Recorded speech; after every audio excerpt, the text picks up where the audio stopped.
ጭራሽ ባላሰብሽው አልፈሽ ተርፈሽ ከዛ በፊት ሰጣ ገባ ውስጥ የገባ ሰው ከሱ ጋራ ተባብረሽ ለሱ አሳይተሽ ቪዲዮ ምን ማለት ነው ይሄ? በነገራችን ላይ ከዚህ በፊት ሜቢ አላቅም ሰዎች ሰምታችሁ ከሆነ አላቅም፣ እዚህ አልነበርኩም ውጪ እያለሁኝ የሆነች ልጅ ስትናገር ነበረ። ምንድነው ፌስቡክ ላይ ነው ያየሁት።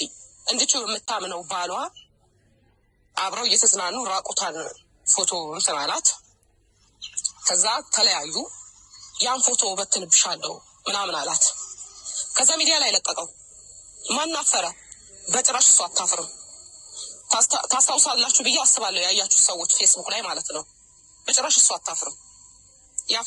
ያፈረው ግን እሱ ነው። ለምን አትሉኝም? እቺ ሴት ማግጣ አይደለም ወይ ደግሞ ከሆነ ሰው ጋር ይዟት አይደለም ያንን ቪዲዮ የለቀቀው፣ ከራሱ ጋር ነው። ካገባት ሚስቱ ከ80 የልጁ እናት ከሆነች ሴት ጋር ነው ይሄንን አድርጎ የለቀቀው። እና አያሳፍርም። ወጥታ ተናገረች በኮንፊደንስ ልቀቀው ብላ ማለት ነው። ልክ ናት። ገባችሁ? እና አሁንም አብርሽ ላይም አንቺ ቪዲዮ ይዘሽ ለአልፈሽ ተርፈሽ ያንቺ ሳይገርም ለዳኒ አሳይተሽ ሄደሽ ለሄርሜላ ማሳየት፣ ለእያንዳንዱ ሰው ዞረሽ ማሳየት ውርደትሽና ውድቀትሽን ነው የሚያሳየው። እዚህ ጋር ወረድሽ። በጣም ማከብርሽ እምሳሳልሽ። በቃ ከቤተሰባችን ይሄ ትዳር ዋጋ የተከፈለበት ትዳር ነው። በእናንተ እኛ ብዙ ሆነናል፣ ቤተሰቦች ሙሉ ማለት ነው። ታውቂያለሽ። ይሄንን ደግሞ ብዙ ነገር ሆነናል በእናንተ ፍቅር ምክንያት ብዙ ነገር ደርሶብናል። ግን ምን አለን? ምንም አላለም። ምንም። ለምን? ባልና ሚስት መሀል መግባት ከባድ ስለሆነ ዋጋ ስለሚያስከፍል የሚቀረው የገባው ሰው ስለሆነ ለዛ ነው ዝም ያለው። ምንም አላለም። ይሄንንም ታውቂያለሽ።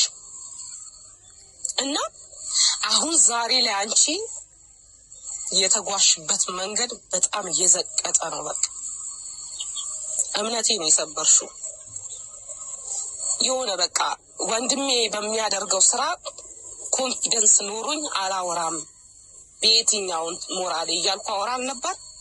አሁን ደግሞ በሷ ስራ ነው እንደዚህ መሆነው። ተቀብለንሻል፣ ወደንሻል፣ ከአንቺ ውጭ ሴት ብለናል። ፍቅር አልጎደለሽም ከኛ። አሁንም የባለህት መሆን አልፈልግም እውነት ለመናገር። ውይ የባለህት ሳይሆን እንደ ባለህት እንደኔ የባለህት ተብሎ እንዲወራ ነው ፈልገው፣ ወይ ደግሞ መሆን ነው ፈልገው። ግን አሁን ሶሪ ቤተሰብ ይሄንን ስል ስለከፋኝ ነው እንደዚህ ምላችሁ ማለት ነው። እና ያደረግሽው ነገር ልክ አይደለም። በጭራሽ ልደግፈው በጭራሽ አልችልም። መጥፎ ነገር ሳይ መጥፎ ነው ማለት ግዴታዬ ነው። ሲጀመር መጥፎ ነገር ነው ያደረግሽው። አሁን አብርሽን አጥተሽዋል። እኔ ልንገርሽ፣ በገዛ እጅሽ አጥተሽዋል። አሁን አንቺ የመለሽው መስሎሽ